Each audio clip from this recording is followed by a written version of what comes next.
Think about it. You sit down, you're excited, you've got your yarn and your hook, and someone tells you to start with a blanket. A blanket. That's like telling someone who just got their learner's permit to drive a truck on a highway. Of course you're going to crash. Of course you're going to give up. And that's exactly why most people never make it past their first week of crochet. But here's the thing.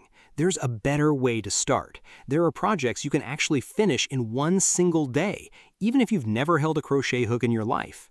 And finishing something on your first day, that feeling changes everything. It makes you want to keep going. It builds the kind of confidence that no tutorial can give you. So today, I'm going to walk you through some of the best beginner crochet projects that you can start and finish before you go to bed tonight. No experience needed, no fancy yarn, no complicated patterns, just real, simple projects that actually work. Let's get into it. So here's the problem most beginners run into.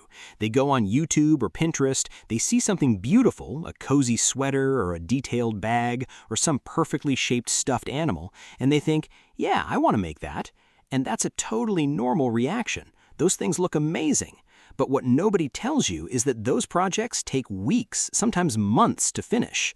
And when you're just starting out, your hands don't know what they're doing yet. Your tension is all over the place. You keep losing count of your stitches. You have to stop and re-watch the same part of a tutorial 5 times just to figure out what went wrong.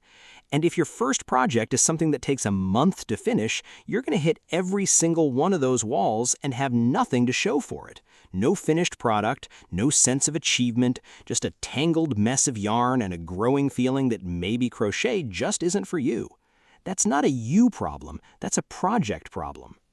The fix is simple. You need a quick win first, something you can hold in your hands by the end of the day and say, I made that. That moment, that very first finished project, is what separates people who stick with crochet from people who quit after one try. So let's talk about what actually works. The first project I want to talk about is a simple dishcloth or washcloth. I know, it doesn't sound exciting, but hear me out. A dishcloth is honestly one of the best things a beginner can make, and here's why.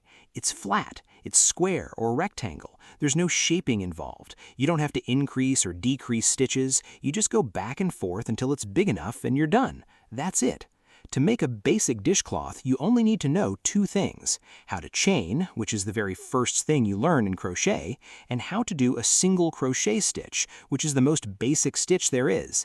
That's your whole skill set for this project. 2 things. If you spend 20 minutes watching a beginner tutorial and practicing those 2 moves, you'll be ready to start. For yarn, you want to use cotton. Cotton yarn is great for dishcloths because it's sturdy and holds its shape well. It's also usually cheap and easy to find at any craft store. Grab a skein of worsted weight cotton yarn and a size 5 or 5.0 millimeter hook and you're all set. Here's roughly how you make it. You chain about 30 stitches to start your foundation row. Then you single crochet across that row, turn your work, and single crochet back. Keep doing that until your piece is roughly as tall as it is wide, and you've got yourself a dishcloth. Weave in your ends, and you're done. Start to finish, most beginners can knock one of these out in 2 to 3 hours. Some people make 2 or 3 in a single evening once they get into the rhythm of it. And the cool thing? These actually make great gifts. People love handmade kitchen stuff, so your very first crochet project could literally be something you give to someone and they'll actually use it. That's a win. The next project is a simple headband or ear warmer. This one is slightly more exciting than a dishcloth, and it's still completely doable in one day, even if you've never crocheted in your life. The reason ear warmers work so well for beginners is because they're small, they're rectangular, and you only need a few rows to get there. Most ear warmers are only about 4 inches wide and long enough to wrap around your head. You're not making something huge, you're making something small and quick. For this one, you can use a bulkier yarn like a size 5 or size 6 bulky weight and a bigger hook like a 6 or 6.5 millimeter. Bulkier yarn works up fast. What takes an hour with thin yarn might take 20 minutes with bulky yarn. So if you want to finish quickly, go bulky. You'll still just need single crochet for this. Chain about 15 stitches, single crochet back and forth until you've got a long rectangle, then seam the 2 short ends together to form a loop. That seam is just a few slip stitches, or you can sew it with a yarn needle. Done. You've got an ear warmer you can actually wear. People make these and sell them at markets all the time, so don't underestimate how good they look once they're finished. Now, if you want something a little bit more fun and you're feeling slightly adventurous, the next project is a small pouch or bag. Think of a tiny drawstring bag, the kind you could put jewelry in or use as a little gift bag. These are still beginner-friendly, but they give you a tiny bit more to work on. With a small pouch, you're going to learn something new called working in the round. Instead of going back and forth in rows, you're going to crochet in a circle. This is a huge skill to have because so many crochet projects use it. Hats, baskets, stuffed animals, all of them use rounds. Learning it on a tiny pouch is the perfect low-pressure way to figure it out.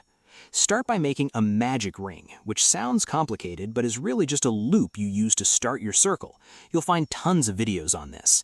Then single crochet around, increase a few times in the first couple rounds to make a flat circle for the bottom of your bag, and then just go straight up without increasing to build the sides. When it's tall enough, make a row of holes near the top by alternating chain stitches and single crochets. Then cut a long piece of yarn or thin ribbon, thread it through those holes, and pull it tight. That's your drawstring. That's your bag. From start to finish, a small drawstring pouch like this might take 3 to 5 hours for a total beginner. That's still very doable in one day, especially if you start in the morning. One more project I want to mention, and this one is probably the most satisfying of all to finish, is a simple keychain or mini stuffed toy. These are made using the same in-the-round technique I just talked about, but they're so tiny that they go fast. You crochet a small oval or round shape, stuff it with a little polyfill or even just extra yarn scraps, close it up, and you've got a little plush thing you can attach to your bag or keys. These are also called amigurumi in the crochet world. Full amigurumi projects, like big stuffed animals with arms and legs and all that, can take days or weeks, but mini versions, you can finish one in an afternoon. It's like getting a taste of a bigger skill without the time commitment. And the reason I love this as a beginner project is because it teaches you increases and decreases in a really gentle way. You have to increase stitches to make the shape get wider and decrease stitches to close it back up. Those two skills are important. You'll use them in basically every crochet project you ever make. Learning them on something tiny and cute is a really painless way to do it. Okay, so let's pull everything together. The reason beginners quit crochet is not because it's too hard. It's because they don't get a win fast enough. They start with something too big, get frustrated, and give up before crochet even gets a chance to become something they love. The fix is to start small. Start with something you can hold in your hands today. A dishcloth teaches you the basics. An ear warmer gives you something wearable. A little drawstring pouch teaches you rounds. A mini keychain toy teaches you shaping. Any one of these projects is something you can start this morning and finish tonight. And finishing is the whole point. That feeling of being done, of holding something you made with your 2 hands, is what keeps you coming back for more. Don't start with a blanket. Start with something small. Build your confidence first. The blanket will still be there when you're ready. If you want to see exactly how to make one step by step, watch this next video.